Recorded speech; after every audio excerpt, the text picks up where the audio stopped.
Aabutan na ng Noche Buena sa daan ng ilan nating kababayan ngayon pa lamang nakabiyahe para magpasko sa probinsya. Mula sa PITX, may live report si Nico Wahe. Nico?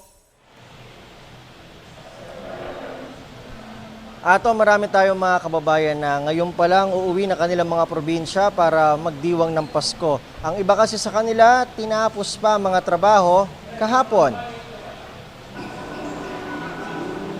Marami ang abala na ngayon sa paglalatag ng handa sa Noche Buena. Pero may ilan tayong kababayan, babiyahe pa lang pa probinsya at tiyak sa kalsada na aabutan ng Pasko. Si Emerson na paalbay, kinailangan pa munang tapusin ang trabaho bilang surveyor sa Tagaytay kahapon. Dapat 23, kahapon pa sana.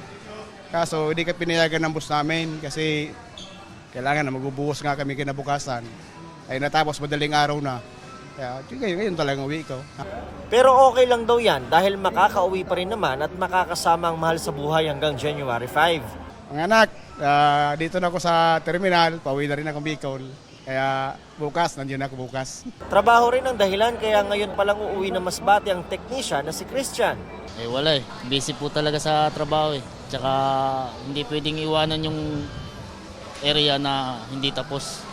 Kailangan bago umuwi ng Pasko tsaka New Year, accomplish lahat. 12 oras ang biyahe ng bus papuntang Pio Duran sa Albay at 3 oras sa barko patawid ng Masbate. Midnight snack na lang sa daan. Kung ang iba, Pasko ang hinahabol, si JC, burol ng amang tutunguhin sa Magsaysay Occidental, Mindoro. Nag-emergency leave siya sa trabaho sa Saudi Arabia para maihatid sa huling hantungan ng tatay. Mahirap tanggapin na yung pinaglalaanan mo ng pagod, puyat, para masuportahan sila tapos mababalitaan mo lang na mawawala nang wala ka sa tabi nila. Ang kaso, hindi niya naabutan ng biyahe ng bus.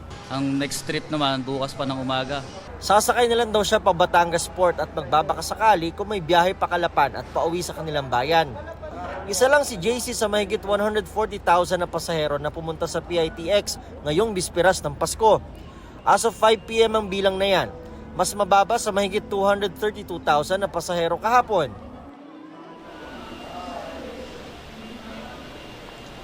Atom, as of 10 p.m., 190,133 na ang mga pasaherong dumagsa rito sa PITX at nadadagdagan pa yan dahil may mga pasahero pa ngayon na pumapasok rito. Lahat gustong humabol na makauwi na sa kanilang mga pamilya at magdiwang ng Pasko. Merry Christmas, Atom! Isang dayuhang angkas ng motorsiklo ang napugutan sa Misamis Oriental matapos tamaan ng kable ng kuryente. Sa NLEX, mahigit 30 ang nasugatan kabilang ang ilang bata at senior citizen ngayong bispiras ng Pasko. May report si John Consulta.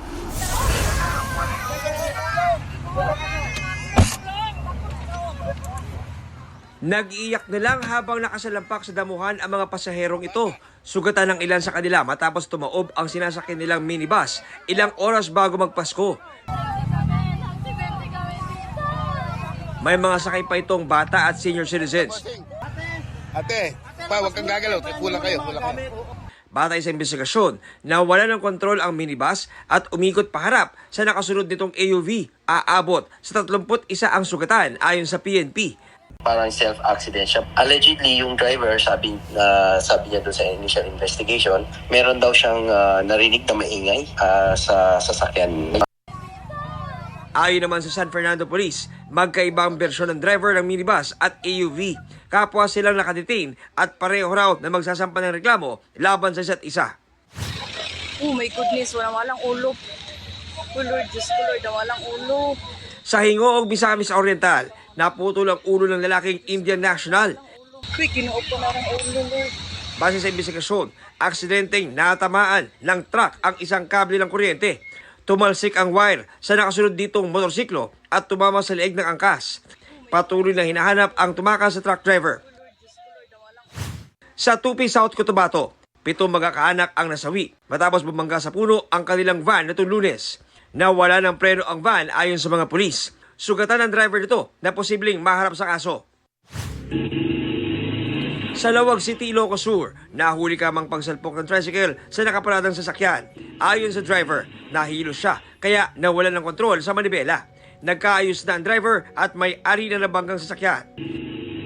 John Consulta, nagbabalita para sa GMA Integrated News.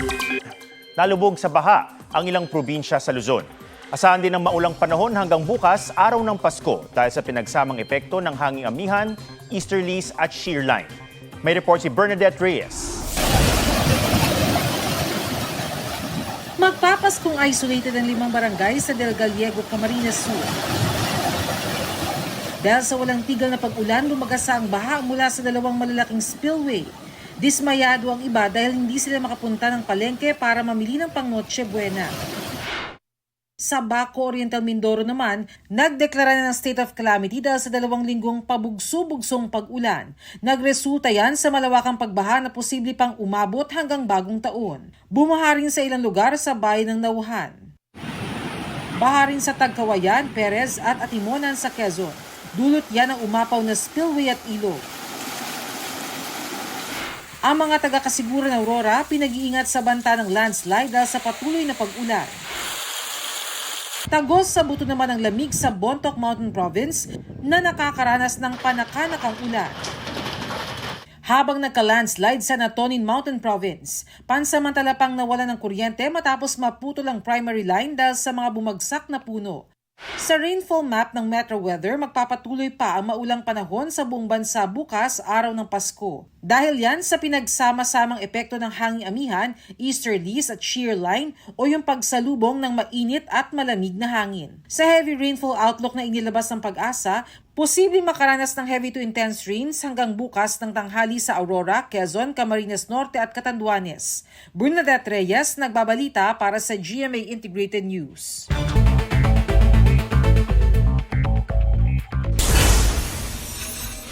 Paalala ng DOH sa Noche Buena, hinay-hinay lang sa pagkain na maaalat, matatamis at matataba para iwas stroke at heart attack. Damihan din ang pagkain ng gulay at prutas. Bawasan ang pag-inom at sikaping makatulog ng husto. Muling nagbuga ng abo ang Mount Canlaon. Umabot sa 1,200 meters ang taas ng makapal at maitim na usok. Mas mataas pa sa tallest building in the world na Burj Khalifa. Inaasahan ng ashfall sa ilang bahagi ng Negros Occidental. Sa evacuation center naman magpapasko ang maraming residenteng lumikas ng pumutok ang Canlaon noong December 9. Mahigit 6 trillion peso proposed 2025 national budget pipirmahan ni Pangulong Marcos sa December 30. Ayon sa Presidential Communications Office, magaganap ang signing pagkatapos ng Rizal Day program sa Maynila. Ipinagpaliban ang pagpirma ng Pangulo na dapat sanay noong December 20 para ma-review pa ang budget. Sandra Aguinaldo nagbabalita para sa GMA Integrated News. Hindi natinag ng ulan ng mga dumalo sa Misa de Gallo o Christmas Eve Mass sa Manila Cathedral. May live report si Von Aquino. Von? Atom, sa kabilangan ng masamang panahon ay marami pa ring mga mananampalatayang Katoliko ang dumalo sa Christmas Eve Mass dito sa Manila Cathedral.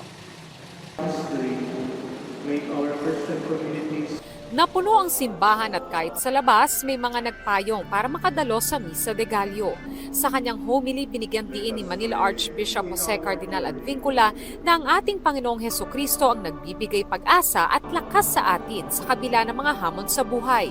Si Jesus anya na ipinanganak sa mundo, may pangalan at may pamilya, ay hindi nalalayo sa atin at kasama natin siya sa ating paglalakbay. Mas espesyal pa anya ang Christmas Eve Mass dahil ngayong gabi sa Roma ay formal anyang bubuksan ni Pope Francis ang 2025 Jubilee sa pamamagitan ng pagbubukas ng Holy Door ng Papal Basilica ng St. Peter na may temang Pilgrims of Hope, Lakbay Pag-asa. Without Jesus, there is no hope. His love makes us stronger to face all life's difficulties. Merry Christmas to all of you. Masaya, meaningful, kasi lalo sa ating mga Pilipino, kasi magkakasama sa family pa nagsisimba, tapos nire-remember natin yung pagsilang ni Jesus. Atom, ang Christmas Day Masses naman dito sa Manila Cathedral ay gaganapin ng 8 a.m., 10 a.m., 4 p.m. at 6 p.m. Merry Christmas sa'yo, Atom! Merry Christmas at maraming salamat, Von Aquino. Matapos ma-stranded ng isang araw, nakabiyahe na ang mga pasahero mula sa Batangas Port pauwi sa mga probinsya. Umabot ng 10,000 ang mga pasaherong nakatawid mula sa Pantalan kaninang hapon. Hindi na rin siksikan sa mismong terminal. Pero ilang may dalang sasakyan ang naghintay pa rin sa tagal ng pagkakarga. Ayon sa pamunuan ng Batangas Port, nagkulang ang barko dahil sa hindi inaasahang dami ng mga sasakyan. Kasabay ng panakanakang ulan, magaan ang biyahe sa SLEX. May namataang mga kambing na pumasok sa expressway pero agad namang napaalis. Naka-standby ang mga towing at emergency units pati HPG para umalalay sa mga motorista. Libre naman ang toll sa Skyway system na IAX, SLEX, Star Tollway at TPLEX. Pati na rin sa NLEX, NLEX Connector, SCTEX, CALAX at Cavitex hanggang alas 6 ng umaga bukas.